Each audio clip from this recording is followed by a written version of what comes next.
Hallelujah. मसीह में बैठी सारी संगत को जय मसीह जी। वीडियो देखने वाले भी सारे भाई भैन जय मसीह जी। और थोड़ा समा से परमेश्वर के पाक कलाम का कुछ हिस्सा पढ़ांगे।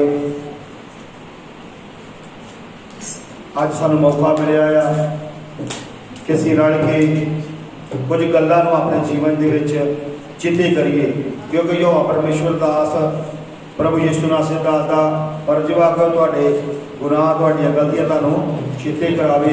इस करके उन्हें तुहाडे कोल मैनूं भेजिया है। हालेलुया। पाप दे उत्ते परमेश्वर का क्रोध, पाप के उत्ते क्रोध होता। हालेलुया।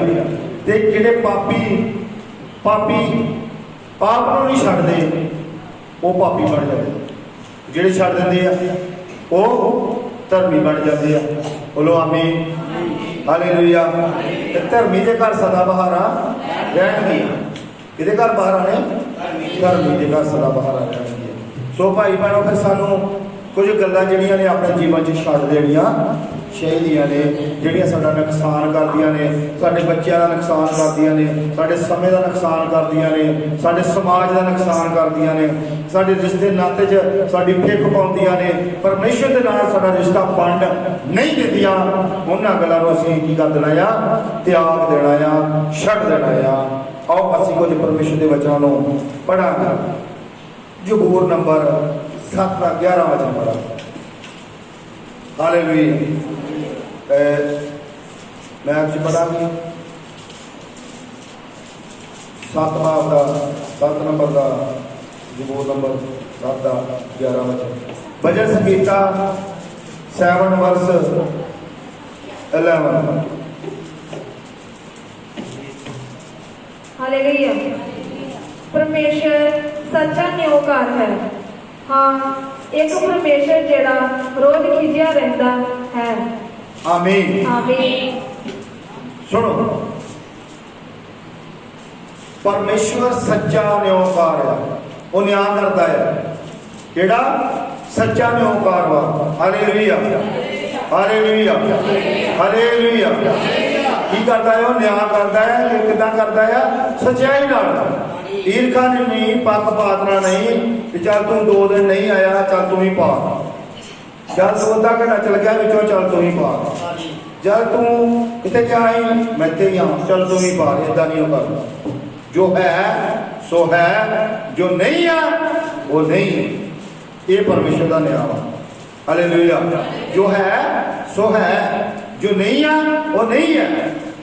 उन्होंने कह नहीं सकते जे अं कहेंगे ना भी वो हैगी चीज, जी चीज नहीं इतने तो कहते भी इतने ही आ, तो अं गलत न्याय करते हैं। हालेलुया। पर परमेश्वर इस गल तो खिंचिया रहता है कि मनुख की करते हैं, चीटिंग करते हैं। कहते कि करते हैं? अपने ही भैन भरावां, अपने ही भैन भरावां। जिहड़ा थोड़े विच वफादार आ, परमेश्वर कहता मैं उन्होंने बहुते दे अधिकारी कर देवांगा। हालेलुया। जिहड़ा थोड़े विच वफादार आ, उन्होंने मैं बहुते उत्ते अधिकारी कर देवांगा। ये परमेश्वर की बाणी आ। परमेश्वर सच्चा न्यायकार आ। ते जदों धरती ते न्याय नहीं हुंदा ते परमेश्वर की जिहदा मनुक्खां ते खिजिया रहिंदा है। काहतों खिजाई है?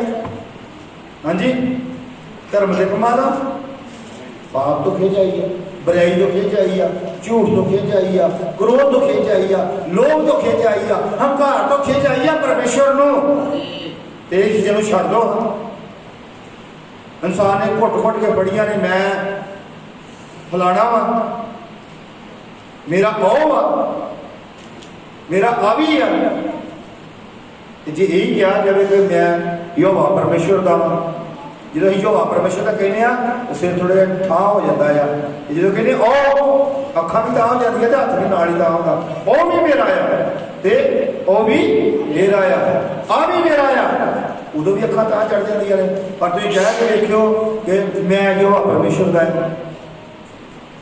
किन्ने एक्शन आप कीते ने, तिन्हां दे विच तुसीं अपने जीवन नूं सुधार सकदे। हालेलुया। ओ भी अखा भी तां कईयां ने, हथ भी तां चल गया है, ओ भी ते आ भी। आवाज भी उच्ची आ। पर जो तुम कहोगे कि मैं यहोवा परमेश्वर का है, सिर भी झुक गया, हाथ भी जुड़ गए। कह के वेखो भाई बहनों, मैं यहोवा परमेश्वर हाँ ते यहोवा परमेश्वर मेरा आ। हालेलुया। ते मैं ਉਹਦੇ ਉੱਤੇ ਮਾਣ ਕਰਦਾ ਆ ਕਿ ਜਦੋਂ मैं ਉਹਨੂੰ ਪੁਕਾਰਦਾ ਆ ਉਹ ਮੇਰੇ ਕੋਲ ਆ ਜਾਂਦਾ ਆ। ਭਾਈ ਭੈਣੋ, ਪਰਮੇਸ਼ਰ ਸਾਡੀ ਗੱਲ ਤੋਂ, ਸਾਡੇ ਜੀਵਨ ਤੋਂ ਖਿਜੇ ਨਾ। ਪਰਮੇਸ਼ਰ ਸਾਡੇ ਕੰਮਾਂ ਤੋਂ ਖਿਜੇ ਨਾ। ਅਸਾਂ ਜੇ ਸਾਨੂੰ ਨਿਆਂ ਕਰਨ ਦਾ ਮੌਕਾ ਮਿਲਦਾ ਆ ਤੇ ਸਾਫ਼ ਨਿਆਂ ਕਰੋ, ਹੱਕ ਦਾ ਹੱਕ ਕਰੋ, ਸੱਚ ਦਾ ਸੱਚ ਕਰੋ। ਜੇ ਸਾਨੂੰ ਜੀਵਨ ਦੇ ਵਿੱਚ ਪ੍ਰਭੂ ਨੂੰ ਦਰਸਾਉਣ ਦਾ ਮੌਕਾ ਮਿਲਦਾ ਆ, ਸਾਡੀ ਚਾਲ ਕਿੱਦਾਂ ਹੋਣੀ ਚਾਹੀਦੀ ਆ? ਨਮਰ ਹੋਣੀ ਚਾਹੀਦੀ ਆ। ਸਾਡੀ ਬੋਲੀ ਨਮਰ ਹੋਣੀ ਚਾਹੀਦੀ ਆ। ਸਾਡੀ ਸੋਚ ਨਮਰ ਹੋਣੀ ਚਾਹੀਦੀ ਆ। ਸਾਡਾ ਖਿਆਲ ਸ਼ੁੱਧ ਹੋਣਾ ਚਾਹੀਦਾ ਆ। ਸਾਡਾ ਵਿਚਾਰ ਚੰਗਾ ਹੋਣਾ ਚਾਹੀਦਾ ਆ। ਤੇ ਪ੍ਰਭੂ ਖਿਜੇਗਾ। प्रभु कहेगा ये मेरा प्यारा धीरे पोतवा। ਇਹਦੇ ਵੱਲ ਦੇਖੋ। प्रभु यीशु मसीह वाला क्या है? ਉਹਨੇ ਕਿਹਾ ਇਹ ਮੇਰਾ ਪੁੱਤਰ ਆ, ਇਹਦੀ ਸੁਣੋ। ਇਹ ਸੱਚਾ ਨਿਉ ਕਰਦਾ ਆ। ਧਰਤੀ ਉੱਤੇ ਰਹਿੰਦਿਆਂ ਜੀ ਆਪਣੇ ਵਿੱਚ ਕਦੀ ਕਿਸੇ ਕੰਮ ਨੂੰ ਵਿਗਾੜ ਵਿੱਚ ਨਾ ਲਿਓ। ਕਦੀ ਕਿਸੇ ਕੰਮ ਨੂੰ ਵਿਗਾੜ ਵਿੱਚ ਨਾ ਲਿਓ। ਭਾਈ ਭੈਣੋ ਸੁਣੋ, ਪਰਮੇਸ਼ਰ ਖਿਜਿਆ ਰਹਿੰਦਾ ਆ ਤੇ ਖਿਜ ਜਿਹੜੀ ਆ ਬਹੁਤੀ ਚੰਗੀ नहीं होती। जो असं एक बंदे से खिजे रहने वो काम सानू पसंद ही नहीं आते तो किन्ने दिन वो रवांगे? किन्ने दिन? हाँ जी, थोड़े दिन, थोड़ा समय उतना कढ़िया जाना है तो फिर वो बाद सू बंटवारा करना पैना है, वंडना पैना है। तो जिद परमेश्वर खुश नहीं है। लोग जीवन एक दूजे का छड़ देंगे आ। क्यों छड़ देंगे? क्योंकि दोवां के काम मिले ही नहीं, दोवां के विचार नहीं मिले, पति पत्नी च झगड़ा हो गया है, वक्रे वक्रे हो गए। परमेश्वर चाहता है? परमेश्वर इदा तो चाहता नहीं। परमेश्वर कहता है जिन्होंने मैं जोड़िया उन्होंने कोई वक ही ना करे। तो वक क्यों होए? क्योंकि परमेश्वर उन्होंने कामों से की रहिंदा आ, खिजिया रहिंदा है। देखो अपने जीवन च विचार करो कि परमेश्वर साढ़े के काम तो, साड़ी किस सोच तो, साढ़े किस विचार तो, साढ़े किस ख्याल तो, साढ़े चलन तो, साढ़े उठन तो, साढ़े बैठन तो कि खिजिया तो नहीं रहिंदा। बाणी सानू दसेगी। बाणी पढ़ोगे तो बाणी तो दस देगी तुम की जी, तुम किन्ने को पानी च जी। हालेलुया। परमेश्वर सच्चा नियोकार है, सच्चाई चाहता है, पवित्रता चाहता, शुद्धता चाहता है। जिदे जिहड़ा नेकी नूं बुराई नाल जित लेगा उन्होंने सुर्ग का राज मिलेगा। बुराई नूं काहदे नाल जितना है? नेकी नाल जितना है। ते औखे होना पैना है, युद्ध करना पैना है। युद्ध करने की जाच सिखो, परमेश्वर की बाणी पढ़ो। हालेलुया। अगला वचन पढ़ते हैं।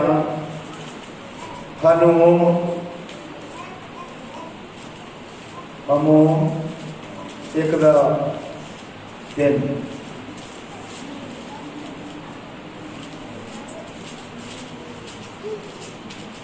नहोम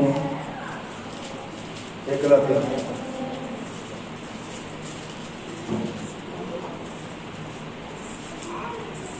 तारीफ हालेलुया जीसस पिता परमेश्वर परमेश।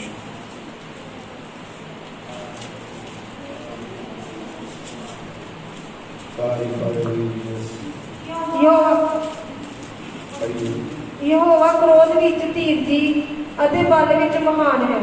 यहोवा क्रोध विच धीरज आ ते बल विच महान है।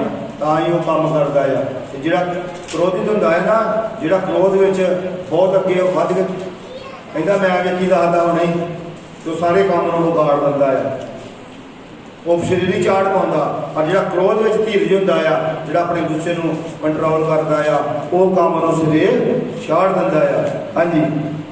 अते दोषी नूं कदे भी निर्दोष ना ठहरावेगा। दोषी को कदे निर्दोष भी नहीं ठहरावेगा। भावें वो क्रोध में धीरजवान वा, फिर भी वो दोषी को दोषी नहीं ठहराना आ।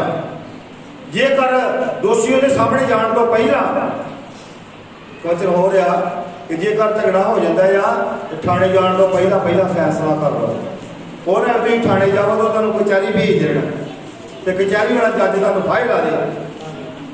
उस तो पहला तुम कर लो, तुम आपोजिट कर लो, कॉम्प्रोमाइज कर लो, फैसला कर लो।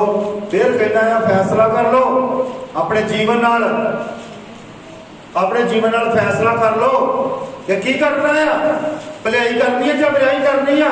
जो तुम बुराई करोगे तो तुहानू फायदा लगना ही पैना है।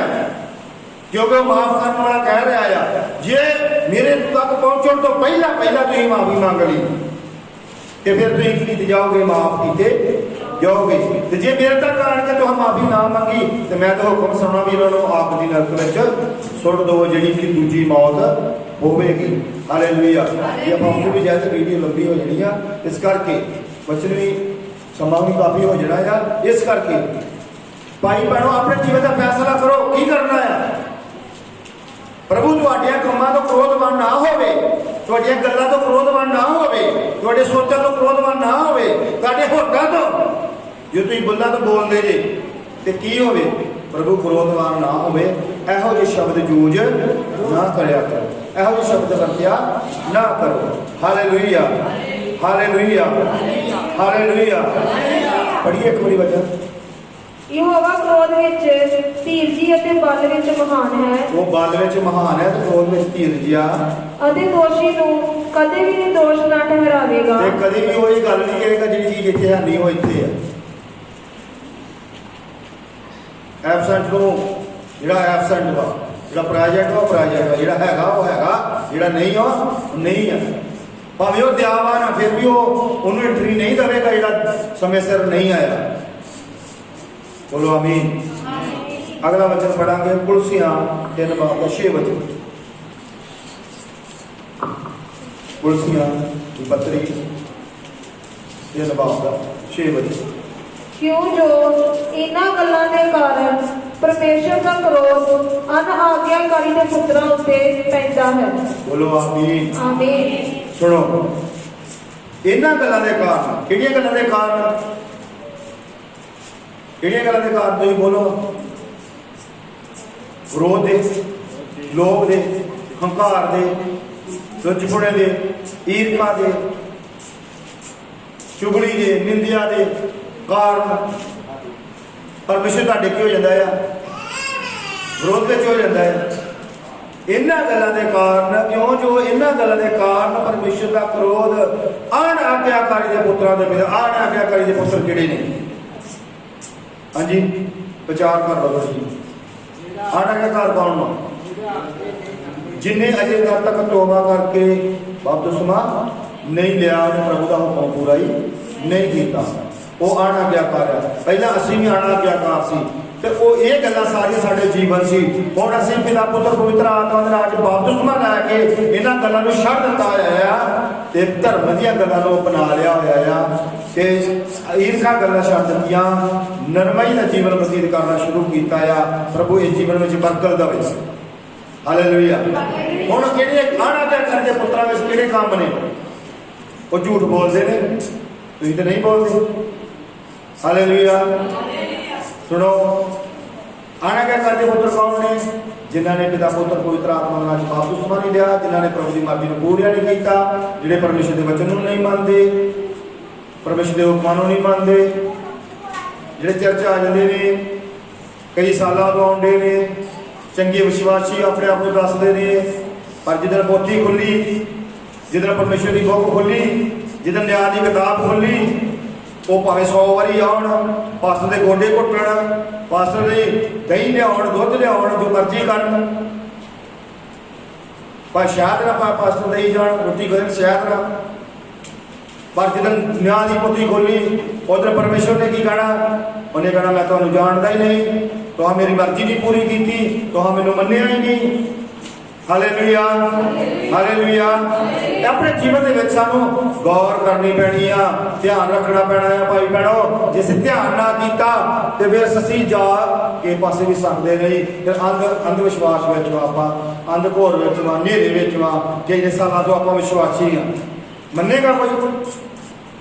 तुसीं सारी दुनिया में पढ़ के ज़्यादा तुहानूं आउंदा होवे, जिन्होंने गोल्ड मैडल मिलता है पढ़ाई के वो भी तुम फेल कर दो उन्होंने बंदियां भी, पर जो तुहाडे कोल सर्टिफिकेट ना हो कोई बन जाएगा तुम पढ़ेगे, तुहानूं कोई अधिकारी तुहानूं वो गोल्ड मैडल दे देंगे, उन्हें डिग्री देखनी, कागज वेखना, पेपर वेखना है। प्रभु ने अनआज्ञाकारी नहीं आज्ञाकारी वेखनी आ।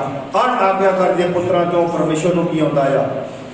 अनआज्ञा परमेश्वर नूं ਪੁੱਤਰਾਂ ਤੋਂ ਕ੍ਰੋਧ ਆਉਂਦਾ ਉਹਨਾਂ ਦੇ ਉੱਤੇ ਉਹਨੂੰ ਗੁੱਸਾ ਆਉਂਦਾ ਆ, ਉਹ ਖਿੱਚਿਆ ਰਹਿੰਦਾ ਆ ਕਿ ਕਿੰਨੇ ਦਿਨ ਹੋ ਗਏ ਇਹਨੂੰ ਪਾਦਰੀ ਵਚਨ ਸੁਣਾਉਂਦਾ ਆ, ਇਹ ਸੁਣ ਕੇ ਤਿੱਤਰ ਹੋ ਜਾਂਦਾ ਆ। ਫਿਰ ਸਮਾਜ ਵਿੱਚ ਜਾ ਕੇ ਰੌਲਾ ਪਾਉਂਦਾ ਆ, ਮੈਂ ਯੀਸ਼ੂ ਦਾ ਪੁੱਤਰ ਹਾਂ, ਮੈਂ ਯੀਸ਼ੂ ਦੀ ਧੀ ਹਾਂ, ਮੈਂ ਯੀਸ਼ੂ ਦੇ ਬਾਲ ਬੱਚੇ ਅਸੀਂ, ਸਾਡੇ ਤੇ ਕੋਈ ਬਾਤ ਨਹੀਂ, ਸਾਡੀ ਵਿਗੀ ਗਾ, ਸਾਡੇ ਵੱਲ ਕੋਈ ਉਂਗਲ ਨਹੀਂ ਚੁੱਕ ਸਕਦਾ, ਕੋਈ ਸਾਡੇ ਵੱਲ ਨਹੀਂ ਅੱਖਾਂ ਸੁੱਪਾਂ ਵੇਖ ਸਕਦਾ। ਪਰ ਯਹੋਵਾ ਪਰਮੇਸ਼ਰ ਉਸ ਦਿਨ ਨਾ ਕਰ ਦੇਗਾ ਕਿ ਮੈਂ ਤੈਨੂੰ ਜਾਣਦਾ ਹੀ ਨਹੀਂ, ਕਿਉਂਕਿ ਤੂੰ ਮੇਰੀ ਮਰਜ਼ੀ ਨੂੰ ਪੂਰਾ ਨਹੀਂ ਕੀਤਾ। ਹਾਲੇਲੂਇਆ। ਹੁਣ ਪਤਾ ਲੱਗਾ ਇਹਨਾਂ ਦੇ ਘਰ ਦੇ ਪੁੱਤਰ ਕੌਣ ਆ? ਹਾਲੇਲੂਇਆ। ਕਿਹਨਾਂ ਦੇ ਪਰਮੇਸ਼ਰ ਨੂੰ ਕ੍ਰੋਧ ਆਉਂਦਾ ਆ? ਜਿਹੜੇ ਜਾਣਦੇ ਹੋਏ ਵੀ ਉਹਦੀ ਮਰਜ਼ੀ ਨੂੰ ਪੂਰਾ ਨਹੀਂ ਕਰਦੇ। ਸਾਨੂੰ ਪਰਮੇਸ਼ਰ ਦੀ ਮਰਜ਼ੀ ਪੂਰੀ ਕਰਨੀ ਚਾਹੀਦੀ ਆ। ਕਿਉਂ ਜੋ ਇਹਨਾਂ ਗੱਲਾਂ ਦਾ ਕਾਰਨ ਪਰਮੇਸ਼ਰ ਦਾ ਕ੍ਰੋਧ ਅਣਆਗਿਆਕਾਰੀ ਦੇ ਪੁੱਤਰਾਂ ਤੇ ਪੈਂਦਾ ਹੈ। ਆਗਿਆਕਾਰ ਬਣੋ, ਫਿਰ ਕਹਿੰਦਾ ਆਗਿਆਕਾਰ ਬਣੋ, ਫਿਰ ਕਹਿੰਦਾ ਪ੍ਰਭੂ ਦੀ ਗੱਲ ਨੂੰ ਮੰਨ ਲਵੋ, ਇੱਕ ਮਨ ਹੋ ਜਾਓ, ਇੱਕ ਸੁਰ ਹੋ ਜਾਓ, ਇੱਕ ਤਾਲ ਹੋ ਜਾਓ। ਠਣ ਠਣ ਕਰਨ ਵਾਲਾ ਪਿੱਤਲ ਸਣ ਸਣ ਕਰਨ ਵਾਲੇ ਛਾਣੇ ਨਾ ਬਣੋ। ਜੇ ਤੁਹਾਡੇ ਵਿੱਚ ਸੁਰ ਨਹੀਂ ਹੈ, ਤੁਹਾਡੇ ਵਿੱਚ ਤਾਲ ਨਹੀਂ ਹੈ, ਜੇ ਤੁਸੀਂ ਜਾਂ ਤਾਂ ਠੰਡੇ ਹੋ ਜਾਓ ਜਾਂ ਫਿਰ ਬਹੁਤੇ ਗਰਮ ਹੋ ਜਾਓ। ਜੇ ਤੁਸੀਂ ਨਾ ਠੰਡੇ ਤੇ ਨਾ ਤੱਤੇ ਤੇ ਫਿਰ ਰਾਤ ਵਿਚਕਾਰ ਉਹਦਾ ਕੋਈ ਫਾਇਦਾ ਨਹੀਂ। ਜੇ ਚਰਚ ਵੀ ਆਉਣਾ, ਆਗਿਆ ਵੀ ਨਹੀਂ ਮੰਨਣੀ, ਪਰਮੇਸ਼ਵਰ ਦੇ ਹੁਕਮਾਂ ਨੂੰ ਨਹੀਂ ਮੰਨਣਾ, ਜੇ ਪਾਦਰੀ ਸਾਹਿਬ ਨੇ ਕੁਝ ਕਹਿ ਦਿੱਤਾ ਆ ਤੇ ਉਹਦੀ ਗੱਲ ਨੂੰ ਵੀ ਟਾਲਣਾ, ਇਹ ਗੱਲਾਂ ਨੇ ਤੁਹਾਨੂੰ ਕਦੀ ਵੀ ਪਾਰ ਕਰਨਾ ਨਹੀਂ ਜੀ। ਬੋਲੋ ਆਮੀਨ। ਹਾਲੇਲੂਇਆ। ਪੜਾਂਗੇ ਰੋਮੀਆਂ 1 ਬਾਬ ਦਾ 18 ਵਚਨ। ਰੋਮੀਆਂ ਦੀ ਪੱਤਰੀ 1 ਬਾਬ ਦਾ 18 ਵਚਨ। ਜਿਹੜੇ ਮਨੁੱਖ ਸੱਚਾਈ ਨੂੰ ਕੁਧਰਮ ਨਾਲ ਦਬਾਈ ਰੱਖਦੇ ਹਨ, ਉਹਨਾਂ ਦੀ ਸਾਰੀ ਬੇਦੀਨੀ ਅਤੇ ਕੁਧਰਮ ਉੱਤੇ ਪਰਮੇਸ਼ਰ ਦਾ ਕ੍ਰੋਧ ਤਾਂ ਆਕਾਸ਼ੋਂ ਪ੍ਰਗਟ ਹੋਇਆ। ਪਾਦਰੀਆਂ ਦੇ ਵੀ ਕ੍ਰੋਧ ਪ੍ਰਗਟ ਹੋਣਾ ਜੀ। ਜਿਹੜਾ ਕੋਈ 20 ਸਾਲ ਦਾ ਵਿਸ਼ਵਾਸੀ ਹੈ, ਉਹ ਅਜੇ ਵੀ ਵਿਸ਼ਵਾਸੀ ਹੈ, ਉਹਦੇ ਕੰਨ ਤੇ ਜੂੰ ਨਹੀਂ ਸਰਕਦੀ, ਕਿਉਂਕਿ ਪਾਦਰੀ ਸਾਹਿਬ ਪੂਰੇ ਜ਼ੋਰ ਨਾਲ ਉਹਨੂੰ ਕਹਿੰਦਾ ਨਹੀਂ ਵੀ ਤੂੰ ਬਪਤਿਸਮਾ ਲੈ ਲਾ, ਤੂੰ ਪ੍ਰਭੂ ਦੇ ਹੁਕਮ ਨੂੰ ਪੂਰਾ ਕਰ ਲੈ। ਜੇ ਪਾਦਰੀ ਪੱਖਪਾਤ ਕਰੇਗਾ ਤੇ ਪਾਦਰੀ ਵੀ ਫਸੇਗਾ, ਪਾਦਰੀ ਤੇ ਵੀ ਪਰਮੇਸ਼ਰ ਦਾ ਕ੍ਰੋਧ ਰਹੇਗਾ, ਪਰਮੇਸ਼ਰ ਦਾ ਜਿਹੜਾ ਗੁੱਸਾ ਉਹਦੇ ਉੱਤੇ ਰਹੇਗਾ। ਇਸ ਕਰਕੇ ਭਾਈ ਭੈਣੋ, ਪ੍ਰਭੂ ਦਾ ਵਚਨ ਆ, ਪ੍ਰਭੂ ਦੇ ਵਚਨ ਦਾ ਫਾਲੋ ਕਰੋ, ਮੰਨੋ, ਤੇ ਇਹਦੇ ਤੋਂ ਛੁਟਕਾਰਾ ਪਾਉਣ ਦੀ ਇੱਕੋ ਨੀਤੀ ਆ ਕਿ ਤੁਸੀਂ ਕੀ ਕਰੋ, ਉਹਦੇ ਨਿਆਂ ਨੂੰ ਵਿਗਾੜੋ ਨਾ। ਜੋ ਸੱਚ ਵਾ ਸੱਚ ਦੱਸੋ, ਜੋ ਹੱਕ ਵਾ ਉਹ ਹੱਕ ਦਿਓ। ਜੇ ਕਿਸੇ ਦਾ ਹੱਕ ਮਾਰੋਗੇ ਤੁਹਾਡੇ ਤੇ ਪਰਮੇਸ਼ਰ ਖਿਜਿਆ ਰਹੇਗਾ। ਜੇ ਤੁਸੀਂ ਸੱਚ ਨਹੀਂ ਬੋਲੋਗੇ ਫਿਰ ਵੀ ਪਰਮੇਸ਼ਰ ਤੁਹਾਡੇ ਤੇ ਖਿਜਿਆ ਰਹੇਗਾ। ਜੇ ਤੁਸੀਂ ਸੱਚਾ ਨਿਉ ਨਹੀਂ ਕਰੋਗੇ ਤਾਂ ਵੀ ਪਰਮੇਸ਼ਰ ਤੁਹਾਡੇ ਤੇ ਖਿਜਿਆ ਰਹੇਗਾ। ਪ੍ਰਭੂ ਸਾਡੇ ਉੱਤੇ ਖਿਜਿਆ ਨਾ ਰਵੇ, ਅਸੀਂ ਉਹਦੀ ਆਗਿਆ ਨੂੰ ਮੰਨ ਲਈਏ, ਉਹਦੇ ਪਿਆਰ ਵਿੱਚ ਆ ਜਾਈਏ, ਉਹਦੇ ਗੱਲਾਂ ਨੂੰ ਆਪਣੇ ਜੀਵਨ 'ਚ ਪੂਰਾ ਕਰੀਏ ਤੇ ਵਚਨ ਪੜ੍ਹੀਏ, ਤੇ ਪ੍ਰਭੂ ਇਹਨਾਂ ਵਚਨਾਂ ਨਾਲ ਕੀ ਦੇਵੇਗਾ? ਸਾਨੂੰ ਬਰਕਤ ਦੇਵੇਗਾ। ਰੋਮੀਆਂ 1 ਬਾਬ ਦਾ 29 ਤੋਂ 32 ਤੱਕ ਪੜ੍ਹ ਕੇ ਆਪਾਂ ਆਪ ਵੀ ਚਲਾਂਗੇ। ਹਾਲੇਲੂਇਆ। ਰੋਮੀਆਂ ਦੀ ਪੱਤਰੀ। ਉਹ ਹਰ ਪ੍ਰਕਾਰ ਦੇ ਕੁਧਰਮ, ਬਦੀ, ਲੋਭ ਅਤੇ ਬੁਰਾਈ ਨਾਲ ਭਰੇ ਹੋਏ ਸਨ। ਖਾਰ, ਘਾਤ, ਝਗੜੇ, ਛਲ ਅਤੇ ਬਦਨੀਤੀ ਨਾਲ ਭਰਪੂਰ ਹੋ ਗਏ। ਲਾਵੇਂ ਲੁਤਰੇ, ਨਿੰਦਕ, ਪਰਮੇਸ਼ਰ ਦੇ ਵੈਰੀ, ਧੱਕੇ ਖੋਰੇ, ਹੰਕਾਰੀ, ਸ਼ੇਖੀਬਾਜ਼, ਬਦੀਆਂ ਦੇ ਉਸਤਾਦ, ਮਾਪਿਆਂ ਦੇ ਅਣਆਗਿਆਕਾਰ, ਨਿਰਬੁੱਧ, ਨੇਮ ਤੋੜਨ ਵਾਲੇ, ਨਿਰਮੋਹ ਅਤੇ ਨਿਰਦਈ ਹੋਏ, ਅਤੇ ਉਹ ਪਰਮੇਸ਼ਰ ਦੀ ਵਿਧੀ ਜਾਣ ਕੇ ਪਈ ਇਹੋ ਜਿਹੇ ਕੰਮ ਕਰਨ ਵਾਲੇ ਮਰਨ ਦੇ ਯੋਗ ਹਨ। ਨਿਰੇ ਆਪ ਹੀ ਨਹੀਂ ਕਰਦੇ, ਸਗੋਂ ਕਰਨ ਵਾਲਿਆਂ ਤੋਂ ਵੀ ਪ੍ਰਸੰਨ ਹੁੰਦੇ ਹਨ। ਹਾਲੇਲੂਇਆ। ਦੇਖੋ, ਪਰਮੇਸ਼ਵਰ ਪ੍ਰਭੂ ਯਿਸੂ ਮਸੀਹ ਦੀ ਬਾਣੀ ਜਿਹੜੀ ਦੱਸ ਰਹੀ ਆ, ਉਹ ਹਰ ਪ੍ਰਕਾਰ ਦੇ ਕੁਧਰਮ ਅਤੇ ਬਦੀ, ਲੋਭ ਅਤੇ ਬੁਰਾਈ ਨਾਲ ਭਰੇ ਹੋਏ ਹਨ, ਜਿਨ੍ਹਾਂ ਤੋਂ ਪਰਮੇਸ਼ਰ ਪ੍ਰਸੰਨ ਨਹੀਂ ਹੈ। ਇਹ ਸਾਡੇ ਜੀਵਨ 'ਚ ਬਦੀ ਆ ਜਾਂ ਇਹਨਾਂ ਵਿੱਚ ਕੋਈ ਅਵਗੁਣ ਸਾਡੇ ਜੀਵਨ 'ਚ ਪਾਇਆ ਜਾਂਦਾ ਆ, ਤੇ ਭਾਈ ਭੈਣੋ, ਯਿਸੂ ਮਸੀਹ ਦੇ ਨਾਮ 'ਚ ਉਹਨੂੰ ਦੂਰ ਕਰੋ। ਆਪਣੇ ਤਨ ਨੂੰ, ਆਪਣੇ ਮਨ ਨੂੰ, ਆਪਣੀ ਰੂਹ ਨੂੰ ਸਾਫ਼ ਕਰੋ, ਤੇ ਪ੍ਰਭੂ ਤੁਹਾਨੂੰ ਬਰਕਤ ਦੇਵੇਗਾ। ਫਿਰ ਉਹ ਹਰ ਪ੍ਰਕਾਰ ਦੇ ਕ੍ਰੋਧ, ਬਦੀ, ਲੋਭ ਅਤੇ ਬੁਰਾਈ ਨਾਲ ਭਰੇ ਹੋਏ ਹਨ। ਖਾਰ, ਘਾਤ, ਝਗੜੇ, ਛਲ, ਬਦਨੀਤੀ ਨਾਲ ਹੋ ਭਰਪੂਰ ਹੋ ਗਏ। ਲਾਵੇ ਲੁਤਰੇ ਹਨ। ਜਿਹੜੇ ਨੇ ਉਹ ਲਾਵੇ ਲੁਤਰੇ ਨੇ। ਨਿੰਦਕ ਪਰਮੇਸ਼ਰ ਦੇ ਵੈਰੀ, ਧੱਕੇ ਖੋਰੇ, ਹੰਕਾਰੀ, ਸ਼ੇਖੀਬਾਜ਼, ਬਦੀਆਂ ਦੇ ਉਸਤਾਦ। ਕਿਹੜੇ ਨੇ? ਬਦੀਆਂ ਦੇ ਉਸਤਾਦ, ਮਾਪਿਆਂ ਦੇ ਅਣਆਗਿਆਕਾਰ। ਮੈਂ ਪਿਛਲੇ ਦਿਨਾਂ 'ਚ ਵੀ ਦੱਸਿਆ ਸੀ ਕਿ 18 ਸਾਲ ਤੱਕ ਬੱਚਾ ਮਾਂ ਪਾਪਾ ਪਾਪਾ ਕਰਦਾ ਰਹਿੰਦਾ, ਤੇ ਪਾਪਾ ਵੀ ਕਹਿੰਦਾ ਮੇਰਾ ਪੁੱਤ ਮੇਰਾ ਧੀ, ਮੇਰਾ ਪੁੱਤ ਮੇਰੀ ਧੀ, ਮੇਰਾ ਪੁੱਤ ਮੇਰੀ ਧੀ, ਹਰ ਵੇਲੇ ਦੀ ਜ਼ੁਬਾਨ 'ਤੇ ਰਹਿੰਦਾ। ਮੈਂ ਉਹਦੇ ਲਈ ਇਹ ਕਰਨਾ, ਮੈਂ ਉਹਦੇ ਲਈ ਉਹ ਕਰਨਾ, 100 ਜੁਗਤਾਂ ਜੋਗ ਕੇ ਤੇ ਕਈ ਮਿਹਨਤਾਂ ਮਸ਼ੱਕਤਾਂ ਕਰਕੇ ਤੇ ਉਹਦੇ ਵਾਸਤੇ ਕਈ ਕੁਝ ਚਾਰ ਰੀਝਾਂ ਦਿਲ ਵਿੱਚ ਰੱਖਦਾ। ਤੇ ਜਦੋਂ ਇਹ 18 ਸਾਲ ਦਾ ਹੋ ਜਾਂਦਾ, ਉਹ ਕਹਿੰਦਾ ਤੂੰ ਕੌਣ? ਮੈਂ ਤੈਨੂੰ ਮੰਨਦਾ ਹੀ ਨਹੀਂ। ਕੀ ਕਹਿੰਦੀ? ਮੈਂ ਤੇਰੀ ਗੱਲ ਨਹੀਂ ਮੰਨਣੀ, ਮੈਂ ਤਾਂ ਆਪਣੀ ਮਰਜ਼ੀ ਕਰਨੀ। ਕੀ ਗੱਲ ਨਹੀਂ? ਇਹ ਪਰਮੇਸ਼ਵਰ ਦੇ ਧੀਆਂ ਪੁੱਤ ਨਹੀਂ ਹੋ ਸਕਦੇ ਜਿਹੜੇ ਆਪਣੇ ਮਾਪਿਆਂ ਦੇ ਅਣਆਗਿਆਕਾਰ ਹੋ ਜਾਣ, ਆਪਣੇ ਮਾਪਿਆਂ ਦੇ ਖਿਲਾਫ ਹੋ ਜਾਣ। ਭਾਈ ਭੈਣੋ, ਇਹ ਮਾਪਿਆਂ ਦੇ ਅਣਆਗਿਆਕਾਰ 18 ਸਾਲ ਤੱਕ ਦੇ ਬੜੇ ਵਧੀਆ ਰਹਿਣ ਦੇ। 18 ਸਾਲ ਤੋਂ ਬਾਅਦ ਕੀ ਵਿਸਫੋਟ ਹੋ ਗਿਆ? ਬੰਬ ਹੀ ਚੱਲ ਗਿਆ। ਮੰਨਣੀ ਨਹੀਂ। ਇਹ ਅਣਆਗਿਆਕਾਰੀ ਉੱਤੇ ਕਿਹਦਾ ਕ੍ਰੋਧ ਰਹਿੰਦਾ ਆ? ਪਰਮੇਸ਼ਵਰ ਦਾ ਕ੍ਰੋਧ ਉਹਨਾਂ ਤੋਂ। ਪਰਮੇਸ਼ਵਰ ਉਹਨਾਂ ਤੋਂ ਖਿਜਿਆ ਰਹਿੰਦਾ ਆ। ਜਦੋਂ ਪਰਮੇਸ਼ਵਰ ਨਹੀਂ ਖਿਜਿਆ ਆ ਤੇ ਧਰਤੀ ਉੱਤੇ ਖੁਸ਼ ਰਹਿਣਗੇ? ਧਰਤੀ ਉੱਤੇ ਸ਼ਾਂਤੀ ਉਹਨਾਂ ਲੋਕਾਂ ਵਿੱਚ, ਸੁਣੋ, ਧਰਤੀ ਉੱਤੇ ਸ਼ਾਂਤੀ ਉਹਨਾਂ ਲੋਕਾਂ ਵਿੱਚ ਜਿਨ੍ਹਾਂ ਤੋਂ ਪ੍ਰਸੰਨ ਵਾ। ਜੇ ਤੁਹਾਡਾ ਮਾਂ ਪਿਓ ਤੁਹਾਨੂੰ ਹੁਕਮ ਕਰਦਾ ਆ ਤੇ ਉਹਦੀ ਆਗਿਆ ਮੰਨੋ। ਮਾਂ ਪਿਓ ਕਦੀ ਕਿਸੇ ਨੂੰ ਧੱਕੇ ਵਿੱਚ ਨਹੀਂ ਕੱਢਦਾ, ਲੈ ਇੱਥੇ ਮਰ। ਉਹ ਕਹਿੰਦਾ ਮੇਰਾ ਧੀ ਮੇਰੀ ਪੁੱਤ ਉਹ ਹਮੇਸ਼ਾ ਰਾਜ ਕਰੇ, ਚੰਗੇ ਤਰੀਕੇ ਨਾਲ ਰਵੇ, ਸੁੱਖ ਸ਼ਾਂਤੀ ਨਾਲ ਰਵੇ। ਤੇ ਜਦੋਂ ਮੈਂ ਉਹਨੂੰ ਫੋਨ ਕਰਾਂ ਤੇ ਮੇਰੀ ਧੀ ਮੇਰਾ ਪੁੱਤ ਮੈਨੂੰ ਬੜੇ ਪਿਆਰ ਦੇ ਨਾਲ ਅੱਗੋਂ ਬੋਲੇ ਤੇ ਮੈਨੂੰ ਸੁਣ ਦਿਆ ਮੇਰੇ ਕਾਲਜੇ ਨੂੰ ਵੀ ਪੈ ਜਾਵੇ, ਠੰਡ ਪੈ ਜਾਵੇ। ਤੇ ਪੁੱਤ ਕੀ ਕਹਿੰਦਾ ਆ? ਤੂੰ ਮੇਰੇ ਲਈ ਕੀਤਾ ਕੀ ਆ? ਮੈਨੂੰ ਦੱਸ ਤਾਂ ਸਹੀ। ਹਾਲੇਲੂਇਆ। ਜੇ ਅਸਾਂ ਨਹੀਂ ਤਾਂ ਚੱਲ ਕੇ ਫਿਰ ਹੋਰ ਟਾਈਮ ਲੱਗ ਜਾਣਾ। ਅਣਆਗਿਆਕਾਰੀ ਜਿਹੜੇ ਆਪਣੇ ਬੱਚਿਆਂ ਦੇ, ਜਿਹੜੇ ਬੱਚੇ ਆਪਣੇ ਮਾਤਾ ਪਿਤਾ ਦੇ ਆਗਿਆਕਾਰੀ ਨਹੀਂ ਆ, ਉਹ ਪਰਮੇਸ਼ਵਰ ਦੇ ਧੀਆਂ ਪੁੱਤ ਨਹੀਂ ਕਦੀ ਹੋ ਸਕਦੇ। ਭਾਵੇਂ ਉਹ 100 ਵਾਰੀ ਚਰਚ ਚਾਉਣ, ਭਾਵੇਂ ਇੱਥੇ ਖਲੋ ਕੇ ਮੇਰੇ ਲਾਗੇ ਸਾਜ਼ ਵਜਾਉਣ, ਭਾਵੇਂ ਵਚਨ ਮੇਰੇ ਲਾਗੇ ਖਲੋ ਕੇ ਪੜ੍ਹਨ, ਪਰ ਉਹ ਕਦੀ ਵੀ ਪਰਮੇਸ਼ਵਰ ਦੇ ਧੀਆਂ ਪੁੱਤ ਹੋ ਸਕਦੇ ਨਹੀਂ ਜੀ। ਜਿਹੜੇ ਪਰਮੇਸ਼ਵਰ ਨੂੰ ਮੰਨਦੇ ਆ, ਉਹਦੀ ਆਗਿਆਕਾਰ ਵਿੱਚ ਰਹਿੰਦੇ, ਉਹ ਸਰੀਰਕ ਤੌਰ ਤੇ ਆਪਣੇ ਮਾਤਾ ਪਿਤਾ ਦੇ ਆਗਿਆਕਾਰ ਰਹਿੰਦੇ ਆ। ਪਿਛਲੇ ਦਿਨਾਂ ਈਸਟਰ ਦੇ ਦਿਨਾਂ 'ਚ ਮੈਂ ਤੁਹਾਨੂੰ ਦੱਸਿਆ ਪਿਛਲੇ ਸੰਡੇ ਕਿ ਯਿਸੂ ਮਸੀਹ ਨੇ ਸਲੀਬ ਤੇ ਜਾ ਕੇ ਵੀ ਆਪਣੀ ਮਾਂ ਬਾਰੇ ਸੋਚਿਆ ਤੇ ਪਤਰਸ ਨੂੰ ਕਿਹਾ, ਪਤਰਸ ਅੱਜ ਤੋਂ ਬਾਅਦ ਇਹ ਤੇਰੀ ਮਾਂ। ਆਪਣੀ ਮਾਤਾ ਨੂੰ ਕਿਹਾ, ਪਤਰਸ ਅੱਜ ਤੋਂ ਬਾਅਦ ਮਾਤਾ ਇਹ ਤੇਰਾ ਪੁੱਤਰ। ਤੇ ਉਹ ਜਿੰਨੇ ਦਿਨ ਮਰੀਮ ਜਿਉਂਦੀ ਰਹੀ ਉਹਦੇ ਘਰ ਹਾਲੇਲੂਇਆ। ਹਾਲਾਂਕਿ ਹੋਰ ਵੀ ਧੀਆਂ ਪੁੱਤ ਹੈਗੇ, ਉਹ ਵੀ ਆਪਣੀ ਮਾਤਾ ਪਿਤਾ ਦੀ ਜ਼ਿੰਮੇਵਾਰੀ ਨੂੰ ਕੀ ਕਰਦਾ ਆ? ਪੂਰਾ ਕਰਦਾ ਤੇ ਆਦਰ ਕਰਦਾ ਆ। ਤੇ ਸਾਨੂੰ ਵੀ ਕਰਨਾ ਚਾਹੀਦਾ ਆ। ਅਣਆਗਿਆਕਾਰ ਮਾਪਿਆਂ ਦੇ ਅਣਆਗਿਆਕਾਰ ਨਿਰਬੁੱਧ ਕਿਹੜੇ ਨੇ? ਕਿਹਨਾਂ ਦੇ? ਪਰਮੇਸ਼ਵਰ ਦਾ। ਪਰਮੇਸ਼ਵਰ ਕਿਹਨਾਂ ਕੋ ਖਿਜਿਆ ਰਹਿੰਦਾ ਹੈ? ਨਿਰਬੁੱਧਾਂ ਕੋ। ਨੇਮ ਤੋੜਨ ਵਾਲੇ, ਕੀ ਕਰਨ ਵਾਲੇ? ਹੁਕਮ ਤੋੜਨ ਵਾਲੇ। ਫਾਜ਼ਲ ਸਾਹਿਬ ਕਹਿੰਦਾ ਵੀ ਨਹੀਂ, ਉਹ ਕਹਿੰਦੇ ਵੀ ਨਹੀਂ, ਕਿਉਂ ਨਹੀਂ? ਅਸੀਂ ਤੈਨੂੰ ਵੇਖ ਲਾਂਗੇ, ਅਸੀਂ ਤੇ ਕਰਨਾ ਹੀ। ਫਾਜ਼ਲ ਸਾਹਿਬ ਤੇ ਅੱਜ ਇੱਥੇ ਬੱਚਾ ਸੁਣਦਾ, ਕੱਲ ਹੋਰ ਕਿਤੇ ਜਾ ਕੇ ਸੁਣਾਉਣਾ। ਜੇ ਸੁਣਨਗੇ ਉਹ ਭੱਜ ਜਾਣਗੇ। ਨਿਰਮੋਹ, ਉਹਨਾਂ ਨੂੰ ਮੋਹ ਜਾਂ ਨਹੀਂ ਕਹਿਣਾ। ਸੈਲਫਿਸ਼, ਆਪਣੇ ਆਪ ਬਾਰੇ ਸੋਚਦੇ ਨੇ, ਉਹਨਾਂ ਨੂੰ ਵੀ ਪਰਮੇਸ਼ਰ ਪਸੰਦ ਨਹੀਂ ਕਰਦਾ। ਨਿਰਦਈ, ਉਹਨਾਂ ਨੂੰ ਕਹਿੰਦੇ ਦਇਆ ਜਾਂ ਨਹੀਂ। ਉਹ ਹੈ ਦਇਆਵਾਨ, ਗਤਾਵਾਂ ਨੂੰ ਨਾ ਗਿਣੇ, ਕਦੇ ਮੇਰੇ ਗੁਨਾਹਾਂ ਨੂੰ ਨਾ ਗਿਣੇ। ਅਤੇ ਉਹ ਪਰਮੇਸ਼ਵਰ ਦੀ ਵਿਧੀ ਜਾਣ ਕੇ ਭਈ ਇਹੋ ਜਿਹੇ ਕੰਮ ਕਰਨ ਵਾਲੇ ਮਰਨ ਦੇ ਯੋਗ ਹਨ। ਨਿਰੇ ਆਪ ਹੀ ਨਹੀਂ ਕਰਦੇ, ਸਗੋਂ ਕਰਨ ਵਾਲਿਆਂ ਤੋਂ ਵੀ ਪ੍ਰਸੰਨ ਹੁੰਦੇ ਹਨ। ਚੋਰ, ਔਰ ਸਾਰਾ ਸਮਾਜ ਕਹਿੰਦਾ ਚੋਰੀ ਕਰਨੀ ਪਾਪ, ਇਹ ਵੀ ਚੋਰ ਚੋਰੀ ਕਰਦੇ ਆ, ਸਜ਼ਾ ਹੁੰਦੀ ਹੈ, ਫਿਰ ਵੀ ਸਜ਼ਾ ਹੁੰਦੀ ਆ।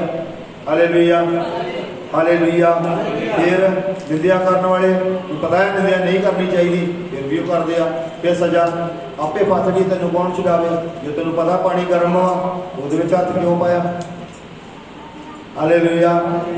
ਫਿਰ ਜਿਹੜੇ ਕੰਮ ਇਹੋ ਜਿਹੇ ਕੰਮ ਕਰਦੇ ਨੇ, ਬੁਰਾਈ ਕਰਦੇ ਨੇ, ਬੁਰਾਈ ਕਰਨ ਵਾਲੇ ਤੋਂ ਪ੍ਰਸੰਨ ਹੁੰਦੇ ਨੇ, ਉਹ ਵੀ ਪਰਮੇਸ਼ਰ ਦੇ ਰਾਜ ਵਿੱਚ ਕਦੀ ਵਾੜ ਨਹੀਂ ਸਕਣਗੇ। ਤੇ ਅੱਧ ਅੱਧ ਉਮਰ 'ਚ ਲੋਕੀ ਜਾਣ ਡੇ ਰੋਡ ਤੇ ਐਕਸੀਡੈਂਟ ਹੋਏ। ਪਿਛਲੇ ਦਿਨਾਂ 'ਚ ਇੱਕ ਐਕਸੀਡੈਂਟ ਵੇਖਿਆ, ਗੱਡੀ ਵੱਜ ਗਈ ਆ, 5 ਬੱਚੇ ਨੌਜਵਾਨ ਇੱਕੋ ਗੱਡੀ 'ਚ ਵੀਡੀਓ ਬਣਾਉਂਦੇ ਆਉਂ, ਫਿਲਮਾਂ ਬਣਾਉਂਦੇ ਵਿੱਚੇ ਗੱਡੀ ਦੇ। ਸਰਕਾਰ ਦਾ ਹੁਕਮ ਹੈ ਡਰਾਈਵਰ ਜਿਹੜਾ ਸੇਫਟੀ ਨਾਲ ਰਵੇ ਤੇ ਅੱਗੇ ਵੇਖੇ, ਤੇ ਜਦੋਂ ਡਰਾਈਵਰ ਹੀ ਫਿਲਮਾਂ ਬਣਾਊਗਾ ਫਿਰ ਨੁਕਸਾਨ ਆਊਗਾ ਕਿ ਨਹੀਂ? ਹਾਂਜੀ, ਫਿਰ ਕੀ ਕਿਹਦਾ ਕਸੂਰ ਵਾ ਉਹਦੇ 'ਚ? ਆਨਾਕਾਰੀ ਹੁਕਮ ਨਹੀਂ ਮੰਨਿਆ, ਨਾ ਇਨਸਾਨ ਦਾ ਨਾ ਪਰਮੇਸ਼ਵਰ ਦਾ। ਸਰ ਗਵਰਨਮੈਂਟ ਦਾ ਹੁਕਮ ਹੈ ਧਿਆਨ ਦੇ ਨਾਲ ਗੱਡੀ ਚਲਾਈ ਜਾਵੇ, ਡਰਿੰਕ ਕਰਨ ਤੋਂ ਬਗੈਰ ਗੱਡੀ ਚਲਾਈ ਜਾਵੇ, ਸ਼ਰਾਬ ਪੀਣ ਤੋਂ, ਨਸ਼ਾ ਪਤਾ ਲਾਉਣ ਤੋਂ ਬਗੈਰ ਗੱਡੀ ਚਲਾਈ ਜਾਵੇ, ਹੋਸ਼ ਨਾਲ ਗੱਡੀ ਚਲਾਈ ਜਾਵੇ, ਸਮਝ ਨਾਲ ਗੱਡੀ ਚਲਾਈ ਜਾਵੇ। ਤੇ ਜਦੋਂ ਬੇਸਮਝ ਹੋ ਗਿਆ ਤੇ ਗੱਡੀ ਠੋਕੀ, ਨਾਲ ਹੀ ਸਾਰਾ ਕੁਝ ਵਿਗੜ ਗਿਆ ਤੇ 4 ਬੰਦਿਆਂ ਦੀ ਮੌਤ ਹੋ ਗਈ। ਇੱਕ ਬੰਦਾ ਕੋਲ ਜਿੰਦਾ ਹੈ। ਕਾਹਦੇ ਕਾਰਨ? ਫਿਲਮਾਂ ਦੇ ਕਾਰਨ, ਆਨਾਕਾਰੀ ਦੇ ਕਾਰਨ। ਪਰਮੇਸ਼ਰ ਦਾ ਕਰੋਧ ਹੈਗਾ। ਅੱਧ ਉਮਰ 'ਚ ਚੱਲ ਗਏ, ਅੱਧ 'ਚ ਵੀ ਨਹੀਂ ਗਏ ਅਜੇ ਅੱਧ 'ਚ ਵੀ ਨਹੀਂ ਹੋ ਗਏ ਮੁੰਡੇ। ਅੱਧ ਉਮਰ 'ਚ ਜਾਣ ਦਾ ਮਤਲਬ ਕੀ ਆ? ਆਨਾਕਾਰੀ। ਪਰਮੇਸ਼ਰ ਦਾ ਵਚਨ ਨਹੀਂ ਮੰਨਣਾ, ਪਰਮੇਸ਼ਰ ਦਾ ਹੁਕਮ ਨਹੀਂ ਮੰਨਣਾ, ਮਾਤਾ ਪਿਤਾ ਦੀ ਆਗਿਆ ਨਹੀਂ ਮੰਨਣੀ। ਜੇ ਆਪਾਂ ਕਹਾਵਤਾਂ 'ਚ ਪੜ੍ਹੀਏ ਤੇ ਮਾਤਾ ਪਿਤਾ ਦੇ ਹੁਕਮ ਕਿੱਦਾਂ ਹੋਣੇ ਚਾਹੀਦੇ ਨੇ? ਸਾਡੇ ਦਿਲ ਮਾਤਾ ਪਿਤਾ ਦੇ ਹੁਕਮ ਇੱਦਾਂ ਹੋਣੇ ਚਾਹੀਦੇ ਜਿੱਦਾਂ ਤਵੀਜ਼ ਗਲ 'ਚ ਪਾਇਆ ਹੁੰਦਾ, ਡੋਲੇ ਦੇ ਬੰਦੇ ਹੁੰਦੇ ਲੋਕਾਂ ਦੇ। ਸਾਡੇ ਸਾਹਮਣੇ ਹੋਣੇ ਚਾਹੀਦੇ, ਦਿਲ ਵਿੱਚ ਸਾਡੇ ਹੁਕਮਨਾਮਾ ਹੋਣਾ ਚਾਹੀਦਾ ਹੈ। ਸੋ ਭਾਈ ਭੈਣੋ, ਇਹ ਤੁਸੀਂ ਵਚਨ ਫੇਰ ਪੜ੍ਹਨਾ, ਰੋਮੀਆਂ 1 ਬਾਬ ਦਾ 29 ਤੋਂ 32 ਤੱਕ। ਹੋਰ ਇਹਦੇ ਵਿੱਚ ਤੁਹਾਨੂੰ ਮਿਲ ਜਾਣਗੀਆਂ ਗੱਲਾਂ ਜਿਹੜੀਆਂ ਤੁਹਾਡੇ ਜੀਵਨ ਦੇ ਵਿੱਚ ਨਾ ਹੋਣ ਤੇ ਚੰਗੀ ਗੱਲ ਹੈ। ਜੇ ਹੋਣਗੀਆਂ ਤੇ ਦੁਆ ਕਰਕੇ ਪ੍ਰਭੂ ਯਿਸੂ ਦੇ ਨਾਮ 'ਚ ਬਾਹਰ ਕੱਢਿਓ ਉਹਨਾਂ ਨੂੰ। ਜਿਨ੍ਹਾਂ ਨੇ ਅਜੇ ਤੱਕ ਪ੍ਰਭੂ ਦੇ ਹੁਕਮ ਨੂੰ ਪੂਰਾ ਨਹੀਂ ਕੀਤਾ, ਪਿਤਾ ਪੁੱਤਰ ਪਵਿੱਤਰ ਆਤਮਾ ਦੇ ਨਾਮ 'ਚ ਬਪਤਿਸਮਾ ਨਹੀਂ ਲਿਆ, ਤੋਬਾ ਨਹੀਂ ਕੀਤੀ, ਉਹਨਾਂ ਨੂੰ ਵੀ ਇਸ ਵਚਨ ਦੇ ਅਨੁਸਾਰ ਮੈਂ ਕਹਿੰਦਾ ਆ ਕਿ ਤੁਸੀਂ ਉਹਨਾਂ ਚਿਰ ਪ੍ਰਭੂ ਦੇ ਨਹੀਂ ਜੀ, ਜਿੰਨਾ ਚਿਰ ਤੁਹਾਡੇ ਉੱਤੇ ਉਹਦੀ ਮੋਹਰ ਨਹੀਂ ਲੱਗਦੀ। ਹਾਲੇਲੂਇਆ। ਜੀਵਨ ਦੀ ਪੋਥੀ ਵਿੱਚ ਜੇ ਨਾਮ ਨਾ ਮਿਲਿਆ ਤੇਰਾ, ਹਾਲ ਬਰਾਬ ਹੋਵੇਗਾ, ਫਿਰ ਨਰਕੀ ਜਾਣਾ ਪੈਣਾ, ਵਿੱਚ ਦੇਸ਼ ਬਗਾਨੇ ਦੇ ਬੰਦਿਆ ਬੈਠ ਸਦਾ ਨਹੀਂ, ਹੋਰ ਪੋਥੀਆਂ ਵੇਚਣਗੇ ਜਦ ਲੇਖਾ ਬੰਦਿਆ ਤੇਰਾ, ਹਾਲ ਬਰਾਬ ਹੋਵੇਗਾ, ਫਿਰ ਨਰਕੀ ਜਾਣਾ ਪੈਣਾ। ਹਾਲੇਲੂਇਆ। ਇੱਕ ਵਚਨ ਹੋਰ ਪੜਾਂਗੇ, ਆਪਾਂ ਪ੍ਰਾਰਥਨਾ ਕਰਦੇ ਹਾਂ। ਥੱਕ ਨਹੀਂ ਗਏ? ਰੋਮੀਆਂ 2 ਬਾਬ ਦਾ 9 ਵਚਨ। ਬਿਪਤਾ ਅਤੇ ਕਸ਼ਟ ਹਰੇਕ ਮਨੁੱਖ ਦੀ ਜਾਨ ਉੱਤੇ ਹੋਵੇਗਾ। ਜਿਹੜਾ ਬੁਰਾਈ ਕਰਦਾ ਹੈ, ਪਹਿਲਾਂ ਯਹੂਦੀ ਫਿਰ ਯੂਨਾਨੀ ਉੱਤੇ। ਪਹਿਲਾਂ ਯਹੂਦੀ ਉੱਤੇ ਤੇ ਫਿਰ ਯੂਨਾਨੀ ਉੱਤੇ। ਭਾਈ ਭੈਣੋ, ਪਹਿਲਾਂ ਜਿਹਨੂੰ ਪਿਤਾ ਪੁੱਤਰ ਪਵਿੱਤਰ ਆਤਮਾ ਦੇ ਨਾਮ ਦੇ ਬਪਤਿਸਮਾ ਲਿਆ ਹੈ, ਜੇ ਉਹ ਬੁਰਾਈ ਕਰਦਾ ਆ ਉਹਦੇ ਉੱਤੇ ਵੀ ਸਜ਼ਾ ਆ। ਤੇ ਜੇ ਉਹਨੇ ਪਿਤਾ ਪੁੱਤਰ ਪਵਿੱਤਰ ਆਤਮਾ ਦੇ ਨਾਮ 'ਚ ਬਪਤਿਸਮਾ ਨਹੀਂ ਲਿਆ, ਤੋਬਾ ਨਹੀਂ ਕੀਤੀ ਤੇ ਪ੍ਰਭੂ ਦੇ ਹੁਕਮ ਦੀ ਨਹੀਂ ਮੰਨਿਆ, ਤੇ ਸਜ਼ਾ ਉਹਦੇ ਉੱਤੇ ਵੀ ਹੈ।